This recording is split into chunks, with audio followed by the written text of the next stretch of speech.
ಕರ್ನಾಟಕ ರಾಜ್ಯ ರೈತ ಸಂಘಕ್ಕೆ, ರೈತ ಚಳವಳಿಗೆ ಏನೇ ಬರಲಿ ಈಕ್ವಿಟಸ್ ಬ್ಯಾಂಕಿಗೆ, ಈಕ್ವಿಟಸ್ ಬ್ಯಾಂಕಿನ ನಡೆಗೆ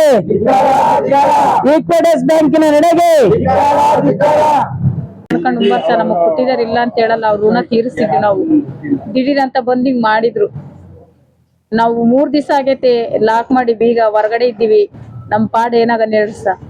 ಅವ್ರೇನ ಬಂದ್ ಬೀಗ ತೆಗಿಲಿಲ್ಲ, ನಮ್ಮನ್ನ ಒಳಗಡೆ ಬಿಡ್ಲಿಲ್ಲ ಅಂದ್ರೆ ನಾನಂತ ಇವತ್ತು ಹೋಗಲ್ಲ. ಇಲ್ಲೇ ಕುಡ್ದು ಯಾತನ ಕುಡ್ ಸತ್ ಬಿಡ್ತೀನಿ ಅಷ್ಟೇ. ನಾನು ಹೋಗಲ್ಲ. 3 ದಿವಸ ಆಗೈತೆ ಊಟ ಮಾಡಿಲ್ಲ ನಾವು. ಇವಾಗ ಇವ್ರು ಬಂದು ಊಟ ತಂದು ಕೊಟ್ಟಿದ್ದಾರೆ. ಬಂದು ಎಲ್ಲಾರು ಎಲ್ಗ್ ಹೋಗನ್ ಹೇಳಿ ನಾವು. ಇದೇ ನಾವೇನೆ ಇವ್ರದ್ದು 3 ದಿನ ಬಾಕ್ಲ ಹಾಕ್ಬಿಟ್ರೆ ಬ್ಯಾಂಕಿಂದ ಅವ್ರಿಗೆ ಎಷ್ಟು ಕಷ್ಟ ಆಗ್ಬೋದು ಹೇಳಿ. ಅವ್ರು ಎಲ್ಲಿ ಊಟ ಮಾಡ್ಬೋದು? ಅವ್ರನ್ನ ಮಳೆ ಕೂಡಾಕ್ಬಿಟ್ರೆ ಎಲ್ಲಿ ಊಟ ಮಾಡ್ಬೋದು? ಅವ್ರು ನಮ್ಮನ್ ಬೀದಿಗೆ ಹಚ್ತಾರಲ್ಲ, ಅವ್ರ ಮಳೆ ಕೂಡಾಕಿ ನಾವು ಅವ್ರ ಎಲ್ಲಿ ಊಟ ಮಾಡ್ತಾರೆ? ಒಂದ್ ಹೆಣ್ಮಗು ಬೀದಿಗೆ ಮನೆ ಕಂಡೈತೆ ಅಂದ್ರೆ ಎಷ್ಟ್ ಕಷ್ಟ ಐತಿ ಹೇಳ್ರಿ ಸರ್. ಏನೋ ಬಿಡು, ಗಂಡ್ ಮಕ್ಳಾದ್ರೆ ಎಲ್ಲಾನ ಮನೆ ಕಂಬ್ಲಿ ಅನ್ಬೋದು. ಎಷ್ಟು ಮರ್ಯಾದೆ ಇವಾಗ ಗೊತ್ತೇನ್ ಸರ್? ನಮ್ ಊರಾಗ ತಲೆ ಎತ್ಕೊಂಡು ಓಡಾಡಕ್ ಆಗುತ್ತೇನ್ರಿ ಸರ್? ನಾವು ಕೂಲಿ ಮಾಡ್ಕೊಂಡು ಉಂಡ್ರು ಇವ್ರಿಂತ ಕೆಲಸ ಮಾಡ್ಬೋದಾ? ಕಟ್ಟಲ್ಲ ಅಂದಿರ್ ನಾವು ಏನ್ ಮಾಡಿದ್ರು ಮಾಡಿಸ್ಕೊಂತಿದ್ದೆ. ನಾನು ಕಟ್ತೀನಿ 3 ದಿನ ಟೈಮ್ ಕೊಡ್ರಿ ಅಂತ ಕೇಳಿರ ಸಾವಿರ ನಮ್ಮನ್ನ ಕೇಳಿಲ್ಲ. ಅಡ್ಗೆ ಮಾಡ್ಕೊಂಡು ಉಣ್ಮಕ್ಕನ ಇದನ್ನ ಬಿಡ್ರಿ ಅಂದ್ರು ಬಿಡ್ಲಿಲ್ಲ. ಸಾವಿರ ಬಂದು ದಿಢೀರ್ ಅಂತ ಲಾಕ್ ಮಾಡ್ಕೊಬಿಟ್ರು.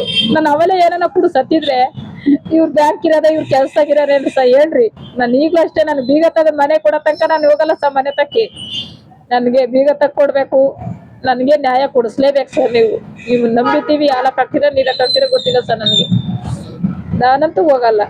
ನಾನು ಬೀಗ ತೆಗಿಲಿಲ್ಲ, ನೀವು ನ್ಯಾಯ ಕೊಡಿಸಿಲ್ಲ ಅಂದ್ರೆ ಇಲ್ಲೇ ಕುಡ್ದು ಏನೋ ಸತ್ಬಿಡ್ತೀವಿ ಸರ್ ಅಷ್ಟೇ. ನನಗೆ ಅದೆಲ್ಲ ತೀರ್ಮಾನ ಇರೋದು. ಧನಂಜಯ ಆರಾಧ್ಯ, ರೈತ ಸಂಘದ ಅಧ್ಯಕ್ಷ. ಇವತ್ತು ಸಿರಾ ತಾಲೂಕಿನ ದೊಡ್ಡಲುಕುಂಟೆ ಗ್ರಾಮದ ರಮೇಶ್ ನಾಗಮ್ಮ ಅನ್ನುವಂತ ರೈತರ ಮನೆಯನ್ನ ಏನು ಬ್ಯಾಂಕ್ನವರು ಕೋರ್ಟಿನ ಆದೇಶದ ಮುಖಾಂತರ ಸೀಸ್ ಮಾಡಿದ್ದಾರೆ.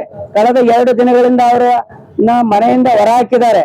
ಇವತ್ತು ರೈತ ಕುಟುಂಬ ಮನೆಯಿಂದ ಹೊರಗೆ ಬಿದ್ದಿದೆ, ಬೀದಿಗೆ ಬಿದ್ದಿದೆ. ಇಂಥ ಒಂದು ಪರಿಸ್ಥಿತಿಯನ್ನ ಈ ಬ್ಯಾಂಕ್ಗಳು ನಿರ್ಮಾಣ ಮಾಡಿದ್ರೆ ಹೇಗೆ ರೈತರು ಬದುಕುವಂತದ್ದು, ಕಾರ್ಮಿಕರು ಹೇಗೆ ಬದುಕುವಂತದ್ದು, ಇದನ್ನ ನಾವು ಖಂಡನೆ ಮಾಡ್ತೀವಿ.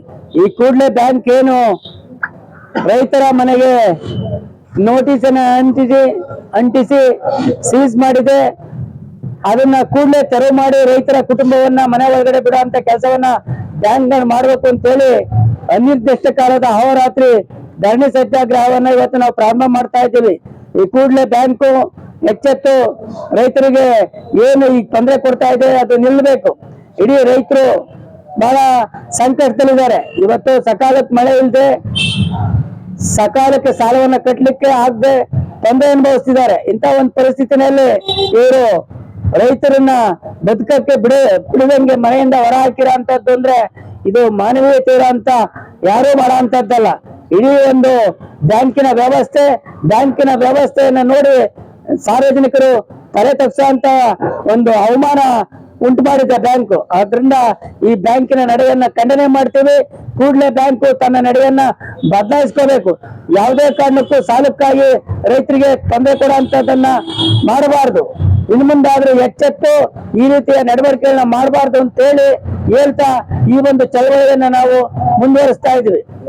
ಏನು ಶಿರಾ ನಗರದಲ್ಲಿ ಈಕ್ವಿಟಸ್ ಅಂತಕ್ಕಂಥ ಒಂದು ಖಾಸಗಿ ಬ್ಯಾಂಕು ಗೃಹ ಸಾಲವನ್ನ ಕೊಟ್ಟು ದಲಿತರಿಗೆ, ರೈತರಿಗೆ ಮಾನಸಿಕವಾಗಿ, ದೈಹಿಕವಾಗಿ ಹಿಂಸೆ ಕೊಟ್ಟು ದೌರ್ಜನ್ಯ ದಬ್ಬಾಳಿಕೆಯನ್ನ ಮಾಡಿ ಈಗಿನ ಅವರ ಮನೆಯಿಂದ ಆಚೆ ಎಳೆದು ಹೊರಗಾಕಿ ಸೀಜ್ ಮಾಡಿಸ್ತಕ್ಕಂಥ ಕೆಲಸವನ್ನ ಮಾಡಿದ್ದಾರೆ. ಕೇವಲ 2 ಲಕ್ಷ ಸಾಲವನ್ನ ಕೊಟ್ಟು 1 ಲಕ್ಷ ಹಣವನ್ನ ಈಗಾಗಲೇ ತುಂಬಿದ್ದಾರೆ.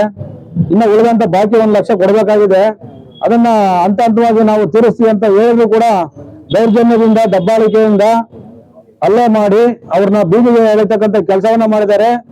ಈ ಕಾನೂನು ಸುವ್ಯವಸ್ಥೆ ವಿರುದ್ಧ ಆ ಬಡ ಕುಟುಂಬದ ಪರವಾಗಿ ನಾವು ಕಾನೂನು ಹೋರಾಟವನ್ನು ನಾವು ಮುಂದುವರಿಸ್ತೀವಿ. ಒಂದು ವೇಳೆ ಅವ್ರಿಗೆ ನ್ಯಾಯ ಸಿಕ್ಕಿಲ್ಲ ಅಂತಂದ್ರೆ ಉಗ್ರವಾದಂತ ಹೋರಾಟವನ್ನ ಮಾಡ್ಲಿಕ್ಕೆ ನಾವು ಕೂಡ ಸಿದ್ಧರಾಗಿದ್ದೀವಿ. ರೈತ ಸಂಘಟನೆಗಳು, ಆಲ್ ಇಂಡಿಯಾ ಬಹುಜನ ಸಮಾಜ ಪಾರ್ಟಿ, ನಮ್ದು ಡಾಕ್ಟರ್ BR ಅಂಬೇಡ್ಕರ್ ದಂಡು ರಾಜ್ಯ ಸಂಚಾಲಕ N ಕುಮಾರ್ ಅಂತ ಹೇಳ್ಬಿಟ್ಟು ಎಲ್ಲ ಇನ್ನೂ ಹಲವಾರು ಕನ್ನಡ ಪರ ಸಂಘಟನೆಗಳನ್ನು ನಾನು ಜೊತೆಗೂಡಿಸ್ಕೊಂಡು ಒಂದು ಬೃಹತ್ ಹೋರಾಟವನ್ನ ಮಾಡಿ ಈ ದೌರ್ಜನ್ಯದ ವಿರುದ್ಧ ಕಡಿವಾಣವನ್ನು ಹಾಕ್ತೀನಿ ಅಂತ ಹೇಳ್ತಾ ಎಚ್ಚರಿಕೆಯನ್ನ ಕೊಡ್ತಾ ನಾನು 2 ಮಾತು ಮುಗಿಸ್ತೀನಿ. ಜೈ ಭೀಮ್, ಜೈ ಅಂಬೇಡ್ಕರ್.